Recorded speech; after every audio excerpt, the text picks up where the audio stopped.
नमस्कार दोस्तों, welcome back to your own channel wealth saga. आज 30 मार्च 2021 बात करें आज की मार्केट ब्रेथ की, तो एडवांस डिक्लाइन रेशियो में आपको ऑलमोस्ट बराबरी का हिसाब किताब दिखाई पड़ रहा है।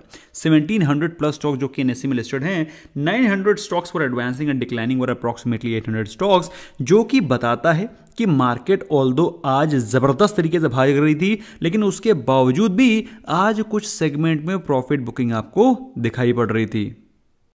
तो दोस्तों, प्रॉफिट बुकिंग वाला सेगमेंट था mid cap and small cap space, और जहां पर जबरदस्त तरीके से बाइंग दिखाई पड़ रही थी वो थे लार्ज कैप स्टॉक, स्पेशली जो कि पिछले करीब 7-8 दिनों में काफी ज्यादा गिर गए हैं, जहां पर वैल्यू बाइंग दिखाई पड़ रही है। फिलहाल बात करें सेंसेक्स की, तो सेंसेक्स ने 50,000 के ऊपर के लेवल्स तोड़ दिए हैं, जो कि एक पॉजिटिव साइन है।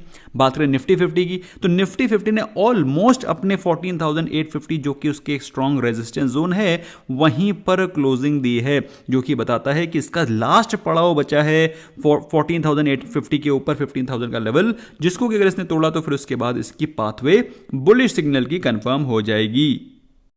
फिलहाल दोस्तों बात करेंगे सेकंड ट्रेडिंग सेशन की, तो एसजीएक्स निफ्टी के सेकंड ट्रेडिंग सेशन में आपको 52 पॉइंट्स का फॉल दिखाई पड़ रहा है। हाउ एवर अगर आप बात करें यूरोपियन मार्केट्स की, तो यूरोपियन मार्केट्स में मोर और लेस आपको फ्लैट टू माइल्ड पॉजिटिव आपको माहौल दिखाई पड़ रहा है। So what does this signify? This signifies that market is buy on dips and sell on rise, and buy on dips means what? क्या बाय करेंगे डिप्स पे? जहां पर आपको वैल्यू दिखाई पड़ रही है, वो गुड क्वालिटी स्टॉक्स, वो फंडामेंटली स्ट्रॉन्ग स्टॉक्स जो कि गिर गए, वहां पर आप इन्वेस्ट करके उनको छोड़ दें।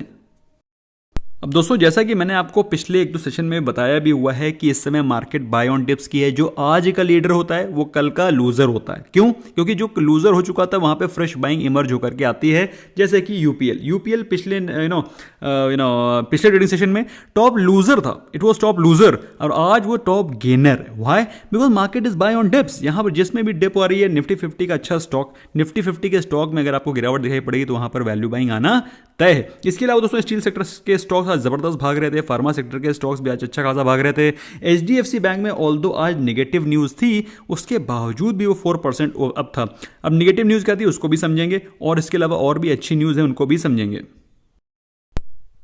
फिलहाल दोस्तों, आज मार्केट में कोई ज़्यादा खास करेक्शन या फिर गिरावट दिखाई नहीं पड़ रही थी, स्पेशली लार्ज कैप और निफ्टी के स्टॉक्स में तो बिल्कुल भी नहीं। अगर आप बात करें टॉप लूजर की, तो जो कि था एम&एम, उसमें कितनी गिरावट थी? Not even 0.5%। तो 0.5%, यस 0.5% की गिरावट थी। इसके अलावा अदर टॉप लूजर्स में 0.5% की भी गिरावट दिखाई नहीं पड़ रही है।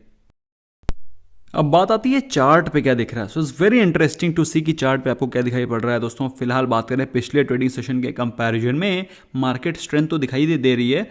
इसके अलावा पिछले ट्रेडिंग सेशन में आपको दिखाई पड़ी थी काइंड ऑफ मारा डोजी कैंडल, जहां से एक ट्रेंड रिवर्सल का सिग्नल मिल रहा था। आज जबरदस्त गैप अप ओपन हुई मार्केट, और गैप अप ओपन होने के बाद कोई भी नीचे के लक्षण ही नहीं दिखाया। उसके बाद वो स्ट्रेट वे ऊपर ही चलती चली गई। ऑल्दो निफ्टी बैंक में देयर वाज एन इंस्टेंस जहां पे थोड़ी प्रॉफिट बुकिंग नजर आई थी और बीच में एक डिप नजर आया था। हमने वहां पर भी एक ट्रेड लेने की कोशिश करी थी, लेकिन आज market more less broadly bullish ही थी। बात करें आरएसआई की, जो कि अभी क्लोज टू 40 के आसपास पहुंच गई थी, अभी चल रहा है 52 के आसपास, जो कि बताता है कि मार्केट में स्ट्रेंथ वापस से दिखाई पड़ना शुरू हो गई है।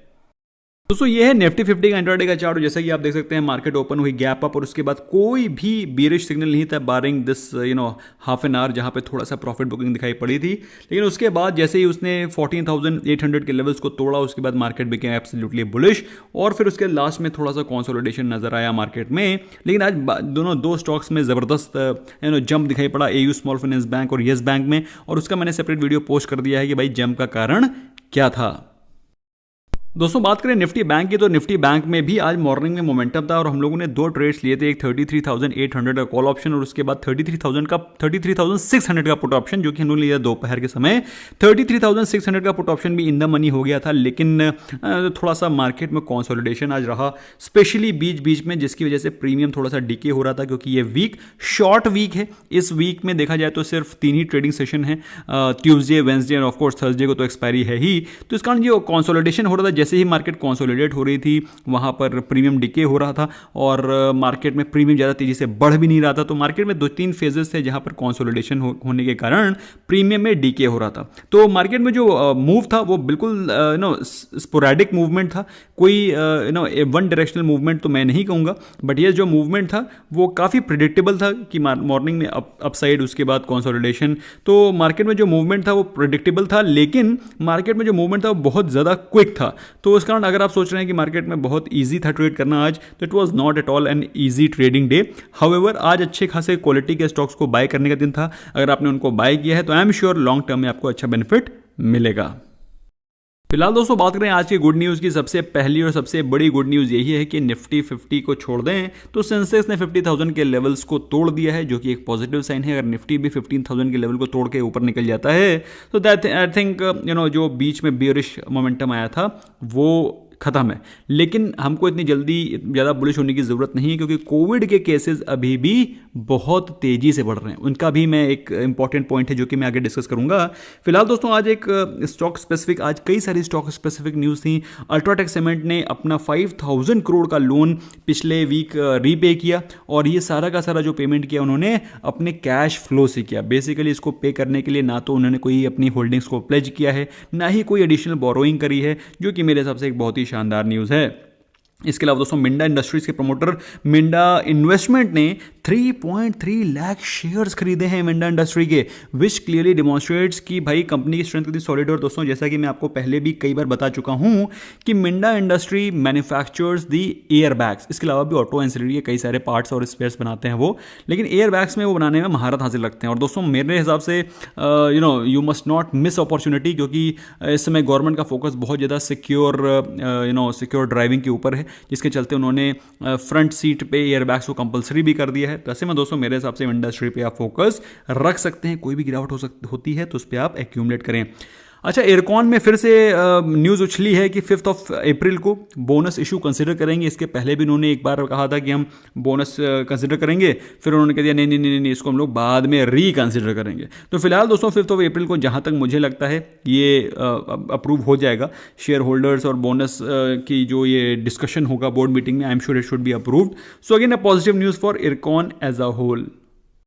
दोस्तों एक स्टॉक है जिसमें कि गुड न्यूज़ आना रुकी नहीं रही है, वो है Tata power. Tata power 60 megawatt का सोलर पावर प्रोजेक्ट बनाएगा गुजरात ऊर्जा विकास निगम के लिए, जो कि एक पॉजिटिव न्यूज़ है for Tata Power as a whole, क्योंकि टाटा पावर तो अब सोलर और इलेक्ट्रिक पावर में बहुत ही तेज़ी से ग्रो कर रहा है। तो again a positive news. Not so good news क्या है दोस्तों, जैसा कि मैंने अभी आपको बताया, कोविड की जो सिचुएशन चल रही है वो बहुत ही ग्रेव हो गई है। और जो नीति आयोग का स्टेटमेंट आया है कि the situation is a serious cause of concern specially in some states तो आप जानते हैं, मुझे बताने की जरूरत नहीं है। We are seeing a 5 times rise in cases, जो कि बताता है कि कितनी एक्सपोनेंशियली ग्रोथ हो रही है, which is not a very positive sign.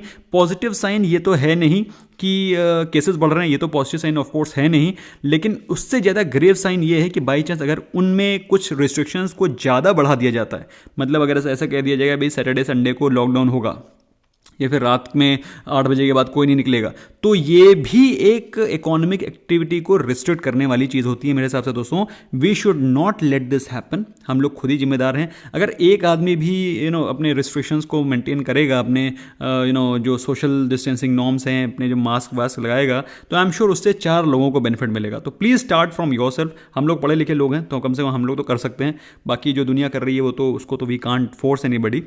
फिलहाल दोस्तों बात करें सूर्योदय स्मॉल फाइनेंस बैंक की, जिसका कि भी रिसेंटली आईपीओ लिस्ट हुआ था।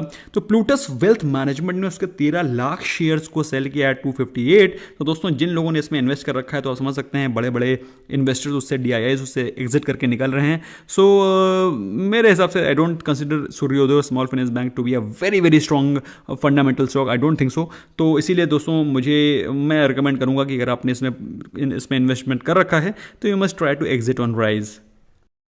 इसके अलावा दोस्तों आज एक न्यूज़ HDFC बैंक को के रिलेटेड आ रही थी, ऑल्दो ये न्यूज़ कई बार पहले भी आ चुकी है और HDFC बैंक के ऊपर रिस्ट्रिक्शंस भी लग गए थे क्रेडिट कार्ड को इशू करने के। तो HDFC में नेट बैंकिंग का इशू की फिर से कस्टमर्स की कंप्लेन आई थी, which is not a very positive news, क्योंकि HDFC बैंक जो कि इंडिया की प्राइवेट सेक्टर बैंकिंग का नंबर 1 स्टॉक है, नंबर 1 कंपनी है, और अगर उसमें इस प्रकार के अगर इश्यूज आएंगे इन टाइम्स टू कम, तो मेरे हिसाब से दोस्तों this is going to create a very very negative impact on private sector banking as a whole. HDFC bank पे तो फर्क पड़ेगा ही पड़ेगा, लेकिन प्राइवेट सेक्टर बैंकिंग के ऊपर भी फर्क पड़ेगा। तो भाई लीडर ही अगर ऐसा करेगा तो फिर बाकियों का क्या हाल होगा। तो मेरे हिसाब से I don't consider this to be a very good news और वेरी गुड प्रैक्टिस।